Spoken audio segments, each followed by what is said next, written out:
Keadilan, sebuah kata yang menggerakkan masyarakat Indonesia dalam merespon berbagai kebijakan yang diinisiasi pemerintah akhir-akhir ini. Karena minimnya rasa keadilan yang didapat, berbagai gerakan pemerintah dalam konteksnya adalah untuk make Indonesia great again, itu justru mendapatkan sentimen negatif. Baru saja terbongkar kasus pengoplosan Pertamax yang membuat rugi negara 190-an triliun dikali sekian tahun dan kerugian massal bagi kita sebagai masyarakat. Kesadaran kita agar penggunaan BBM bersubsidi supaya tepat sasaran malah dikorup dan dalam beberapa momen membahayakan kendaraan dan penumpang yang di dalamnya karena terisi dengan bahan bakar yang tidak sesuai. Pelakunya tidak lain dan tidak bukan adalah pejabat Pertamina yang mendapatkan gaji bulanan yang tentunya sangat jauh dari UMR. Selanjutnya, penegakan hukum yang timpang. Dulu pernah ada kasus nenek didakwa mencuri kayu di penjara 5 tahun penjara. Sungguh berbeda dengan vonis korupsi timah senilai 271 triliun dengan jeratan penjara yang awalnya 6,5 tahun. Kini sudah ditambah menjadi 20 tahun penjara. Tapi kalau di Cina, kena kasus korupsi 6,7 triliun, pemerintahannya itu menghukum mati pelakunya loh. Lalu kebijakan yang terlihat serampangan seperti menutup akses pembelian gas LPG 3 kg di pengecer karena adanya kelangkaan gas. Efeknya, masyarakat berebut mencari gas, antrian yang panjang bahkan sampai ada yang meninggal. Besoknya, kebijakan dianulir oleh pemerintah kita sendiri. Dari sisi ekonomi, adanya kebijakan efisiensi untuk beberapa program pemerintah yang dilakukan saat terjadinya deflasi dilakukan. Pemotongan anggaran terjadi di ranah menengah ke bawah hingga masyarakat yang menggantungkan hidupnya pada kerja 9 to 5 itu banyak yang terkena dampaknya. Para pejabat dengan segala tunjangannya kebanyakan meleset dari kebijakan tersebut. Di ranah seni, pemberedelan karya seni, lagu, musisi, dan seniman yang mencerminkan kenyataan di masyarakat itu dianggap tabu oleh para elit, dan akhirnya itu di-stop. Serta banyak lagi yang akhirnya memicu berbagai respon masyarakat seperti peringatan darurat Garuda Biru, kabur aja dulu sampai Indonesia gelap. Bagaimana para wakil rakyat merespon ini? Banyak yang terkesan apatis dan menantang. Penyuaraan kekecewaan atas dasar kecintaan pada negara dianggap kritik yang harus dilawan. Padahal kita negara demokrasi. Masyarakat memiliki hak untuk bersuara, mendapatkan transparansi, partisipasi publik, dan tentunya keadilan. Masyarakat merespon hingga turun ke jalan bukan ingin berkonfrontasi dengan pemerintah. Namun, jika suara masyarakat dianggap sumbang oleh para pemegang kuasa, ini adalah momen yang tepat bagi kita untuk lebih sering bersuara. Karena ini hak kita sebagai warga negara Indonesia.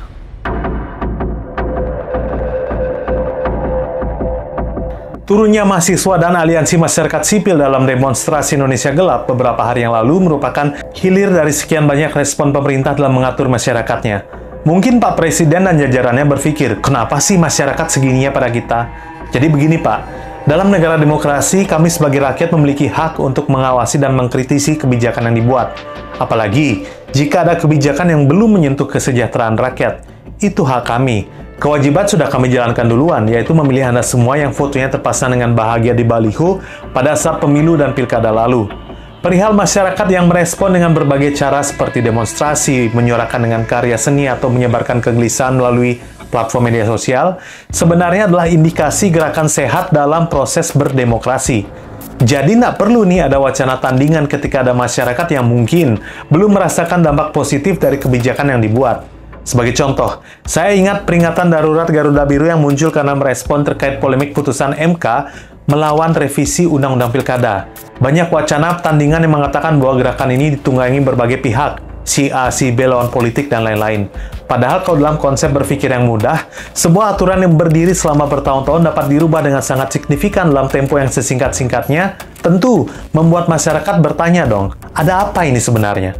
Dalam revisi Undang-Undang Pilkada, Badan Legislasi DPR memilih mengacu pada putusan Mahkamah Agung yang mengubah aturan terkait pemilihan kepala daerah. Padahal, Mahkamah Konstitusi adalah lembaga yang berwenang untuk menguji konstitusionalitas undang-undang terhadap Undang-Undang Dasar 1945. Yang berarti, dalam konteks revisi Undang-Undang Pilkada, putusan MK seharusnya lebih diutamakan karena menyangkut konstitusionalitas aturan. Sedangkan MA itu berwenang mengoreksi aturan teknis di bawahnya. Keputusan DPR ini dianggap menentang putusan MK yang telah disahkan dengan merancang rancangan undang-undang pilkada baru. Satu sisi ini bisa dianggap sebagai pertentangan dari lembaga legislatif pada lembaga yudikatif negara yang bersifat mengikat dan memiliki fungsi menegakkan hukum dan keadilan. Itu hanya satu aspek dari sekian pesan yang akhirnya menggaungkan Indonesia Darurat Garuda Biru. Lanjut kita menuju tagar yang viral, kabur aja dulu. Awalnya, kabur aja dulu digunakan oleh warganet untuk berbagi informasi mengenai peluang kerja di luar negeri, cari beasiswa pendidikan, serta mencari tips adaptasi budaya di negara tujuan. Namun seiring berjalannya waktu, penggunaan tagar ini bergeser menjadi wadah ekspresi kekecewaan kolektif terhadap berbagai permasalahan domestik, seperti kenaikan harga kebutuhan pokok, beban pajak yang memberatkan, keterbatasan lapangan pekerjaan, kasus korupsi di pemerintahan, serta ketidakadilan dari setiap keputusan yang dicanangkan dari pemimpin kita. Wajar nggak sih masyarakat meluapkan kekecewaan ini? Ya wajar, apalagi jika kita telah bekerja dengan keras, hasilnya nggak sesuai. Lalu kena potongan sana-sini, bahkan ada yang jadi korban kriminalisasi. Bahkan ada yang meregang nyawa karena kelirunya aturan yang dibuat pemerintah pada masyarakatnya. Tentu, lebih dari kata kecewa yang akan muncul dari 200-an juta jiwa penduduk Indonesia. Belum lagi penegakan berbagai aturan lainnya yang terkesan tebang pilih untuk masyarakat Indonesia. Ada nih, lembaga legislasi memilih untuk menunda selama bertahun-tahun pengesahan RUU perampasan aset yang berpotensi menghilangkan aset yang dimiliki secara ilegal oleh para koruptor. Dari tahun 2003 digagas, sampai tahun ini nggak ketok-ketok palu. Para anggota Dewan malah ngegas dalam mengesahkan Undang-Undang IKN dengan pembahasan sekitar 42 hari. Padahal pemindahan ibu kota negara kali ini tidak menjadi program prioritas dan akhirnya menyerap anggaran yang fantastis. Ada lagi yang lebih cepat, hanya 12 hari pembahasan, revisi Undang-Undang KPK. Revisi yang memperlemah posisi KPK dalam menindak berbagai kasus korupsi. Keputusan legislasi yang kilat ini terkesan meniadakan peran publik yang diwakilkan. Walaupun banyak protes dari masyarakat, mereka tetap melenggang dengan keputusannya dan berakhir pulang menggunakan fasilitas negara yang nilainya sangat luar biasa dan pastinya disupport dari pajak kita. Ibaratnya judul film, maju kena, mundur kena. Masyarakat bertanya-tanya, pada siapa akhirnya kita harus bernaung? Carut-marut para pemimpin dalam berbagai gaya diplomasinya yang alih-alih memberikan solusi pada setiap permasalahan yang muncul, malah terkesan menggampangkan dengan berbagai lisan yang terasa tidak elok diucapkan. Di ranah wakil rakyat, keputusan dalam berbagai ketok palu rancangan undang-undang itu terasa tebang pilih bagi kepentingan kolega semata. Penegakan hukum, skema terakhir harapan masyarakat dibuat tidak bertaring dan membuat istilah tajam ke bawah, tumpul ke atas itu menjadi benar adanya. Sebenarnya, bagaimana sih konsep pemerintahan kita hingga menjadi seperti di hari ini? Bagi yang bingung tentang pelaksanaan konsep pemerintahan kita di Indonesia, saya ingin mengajak Anda semua untuk membayangkan keadaan saat di sekolah dulu. Di sekolah pasti ada siswa kan? Serta elemen lain seperti guru, guru pengawas, kepala sekolah, dan lain-lain. Nah, para guru sebagai pengajar merupakan pihak yang menyepakati aturan-aturan agar proses belajar mengajar itu berjalan dengan baik. Itu disebut pihak legislatif. Selanjutnya ada kepala sekolah dan jajaran yang menjalankan aturan yang disepakati tadi. Memimpinlah ya, supaya semua kebijakan berjalan dengan baik dan tepat sasaran. Ini disebut pihak eksekutif. Para guru dan dewan pengawas atau komite lah kita bilang yang akan menjadi pihak yang memastikan bahwa aturan yang dibuat dan dijalankan itu berjalan dengan baik. Jika ada yang melanggar, pihak ini juga yang akan menjadi mediator dan menentukan apa yang akan dilakukan selanjutnya. Pihak ini adalah yudikatif. Para guru sebagai legislatif itu bisa kita bayangkan sebagai anggota DPR.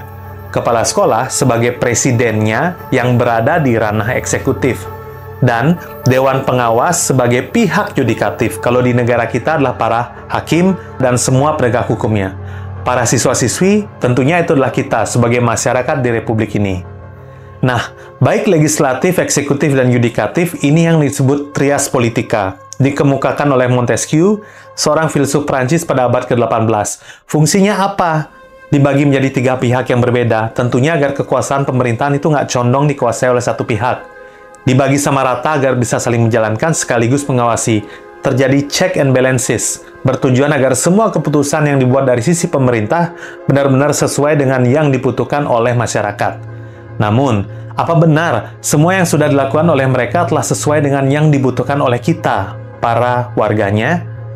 Ini faktanya. Semenjak merdeka di tahun 1945, konsepsi trias politika digunakan di Indonesia sekaligus dikhianati dalam pelaksanaannya.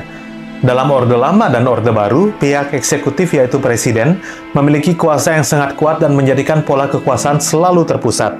Di tahun 98, setelah amandemen Undang-Undang Dasar 45, trias politika baru benar-benar diterapkan dengan DPR dan MK diposisikan lebih independen untuk menjaga konstitusi. Belakangan hingga hari ini, entah sejak kapan ya, berbagai semangat yang muncul dalam momen reformasi kini seakan meredup dan berbagai aturan-aturan yang condong tidak adil pada masyarakat itu muncul. Beberapa kasus bisa di-breakdown melalui kanal berita yang mampu diakses lewat ponsel kita masing-masing. Tahun 2008 contohnya, saya teringat sebuah kasus yang membuat rugi kita sebagai masyarakat senilai 6,7 triliun. Korupsi Bank Senturi. Niat baik pemerintah memberikan talangan dana dari gabungan 3 bank ini ternyata disambut oleh penyalahgunaan dana talangan tersebut. Dan tentunya korupsi yang sistematik. Tahun 2008, 6,7 triliun. Wah, banyak banget pikir saya untuk ukuran uang di zaman itu. 10 tahun kemudian, kasus Jiwasraya muncul. Akibat pengaturan secara curang berbagai dana investasi, hal ini membuat rugi negara serta masyarakat senilai 16,8 triliun.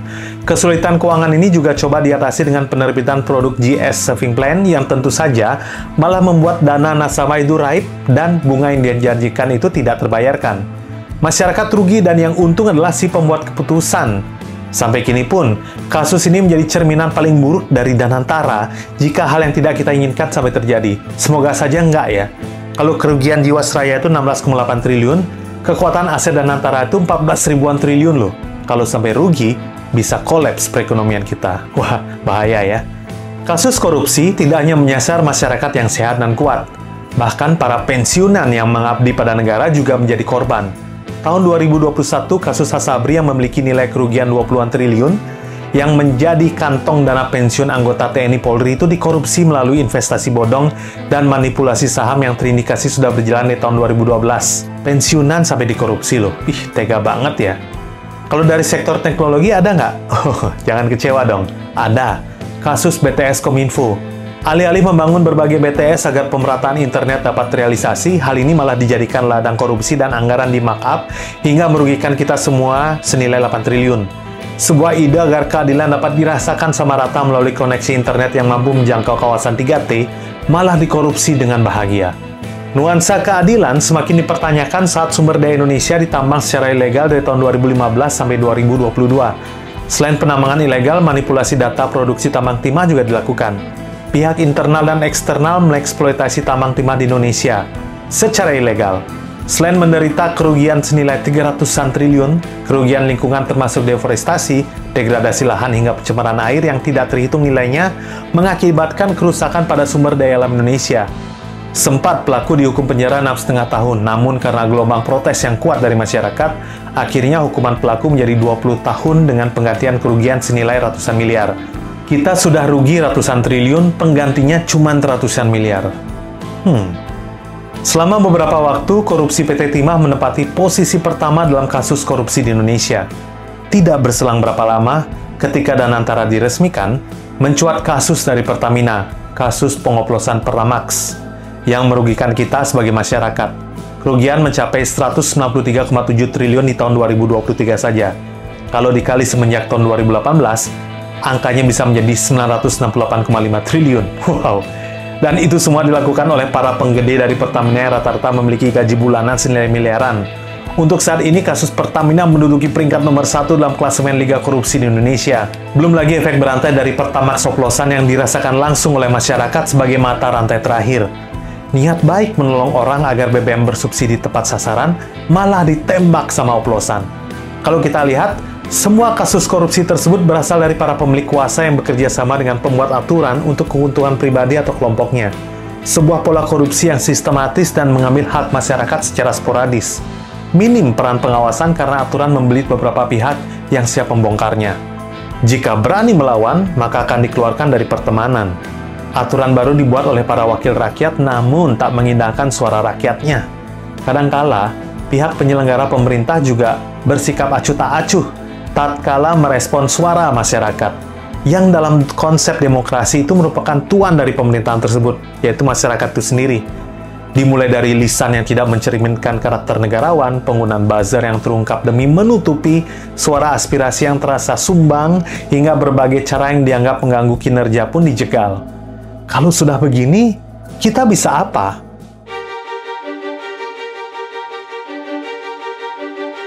Sesuai dengan asas demokrasi, setiap warga negara itu berhak untuk berpartisipasi dalam pemerintahan, baik memilih maupun dipilih dalam pemilihan umum, mengeluarkan petisi, dan memiliki kebebasan bicara. Karena sejatinya, hak asasi manusia dalam berpendapat itu dilindungi dalam demokrasi. Undang-undang kita juga menjamin hal tersebut. Masih ingat nggak dengan tagar No Viral No Justice yang booming beberapa tahun belakangan? Fenomena di mana keadilan baru ditegakkan setelah kasus tertentu itu viral di media sosial. Seperti kasus Brigadir J, kasus Mario Dandi, kasus penculikan dan penghilangan nyawa Imam Maskur, kasus Vina Cirebon, dan lain-lainnya. Karena serentak masyarakat Indonesia concern terhadap kasus-kasus tersebut, sehingga fokus pembicaraan akan berada di ranah itu dalam kurun waktu yang cukup lama. Tekanan publik dan media sosial kini menjadi alat penting untuk mendobrak ketidakadilan yang ditutup-tutupi. Kita sadar bahwa jika kita bersuara sendiri, sering diabaikan bahkan berpotensi dipersulit hingga dikriminalisasi. Namun bayangkan, jika semua masyarakat Indonesia memiliki pengetahuan terhadap suatu hal yang merugikan kita semua dan terus bersuara, perlahan namun pasti, kesadaran kolektif ini akan menular dan membuat kita bersama berpikir bahwa suara kita tidak hanya berguna untuk pemilihan 5 tahunan saja. Kalau suara kita dianggap tidak memiliki peran apa-apa, buat apa buzzer-buzzer itu dipelihara oleh mereka yang memiliki misi untuk membungkam pendapat kita, kan? Karena suara-suara kolektif ini juga, kita telah berhasil menunda kenaikan PPN 12%, berhasil mengevaluasi keputusan tidak bijak pemerintah yang membuat problematika gas LPG 3 kg berlarut-larut, berhasil menduduki gedung DPR MPR tahun 98 dan melengsarkan pemerintahan kekuasaan Orde Baru, berhasil menggerakkan mahasiswa dan membubarkan periode Orde Lama di tahun 66, berhasil mempercepat proklamasi 45 oleh gerakan para pemuda di saat vacuum of power Jepang melawan sekutu, berhasil melaksanakan Sumpah Pemuda yang mempersatukan pemuda dari berbagai daerah dalam satu semangat kebangsaan yang sama, satu Indonesia di tahun 1928. Semua itu bisa terlaksana karena kita mengenal dengan baik kekuatan suara kita, pendapat kita, pemikiran kita akan kecintaan pada tanah air. Karena ini juga, berbagai gerakan seperti peringatan darurat Garuda Biru, kabur aja dulu hingga Indonesia gelap itu muncul. Ini adalah muara dari suara-suara kritis kita, suara kepedulian kita. Saya yakin, semangat kita dalam mencintai Republik ini tidak berakhir. Kita tahu bahwa segala macam carut-marut permasalahan korupsi masif ini berasal dari sistem yang dipelihara dari kepala hingga kaki. Kita sekarang tahu bahwa segala celah telah diisi untuk melanggengkan segala macam agenda yang dipilih hanya untuk kepentingan segelintir kelompok. Namun, kita masih bisa bersuara. Yakinkan bahwa suara Anda, saya, dan kita semua sama berharganya untuk diperjuangkan di tanah air ini. Gunakan semua media yang Anda miliki. Perkaya diri dengan hal-hal yang setidaknya Anda yakini akan berdampak baik bagi kebaikan bersama. Mulai untuk berpikir kritis terhadap eksistensi kita di negara ini dan bagaimana agar hidup kita lebih berarti untuk kedepannya. Jangan takut bersuara di negara yang menjunjung demokrasi dan hak asasi manusia. Dan ketika satu oknum penguasa bertanya pada kita, jangan selalu minta pada negara, tapi tanyakan apa yang sudah kamu berikan pada negara. Anda bisa menjawab dengan tegas. Hal pertama yang bisa saya berikan adalah ide dan pemikiran melalui suara saya. Yakinkan hal ini dalam diri kita, karena kita semua adalah pribadi yang merdeka. Mari perjuangkan keadilan kita, dimulai dari kita memperjuangkan suara kita demi Indonesia. Saya Bligong Yuda, dan inilah sesi Tukar Pikiran.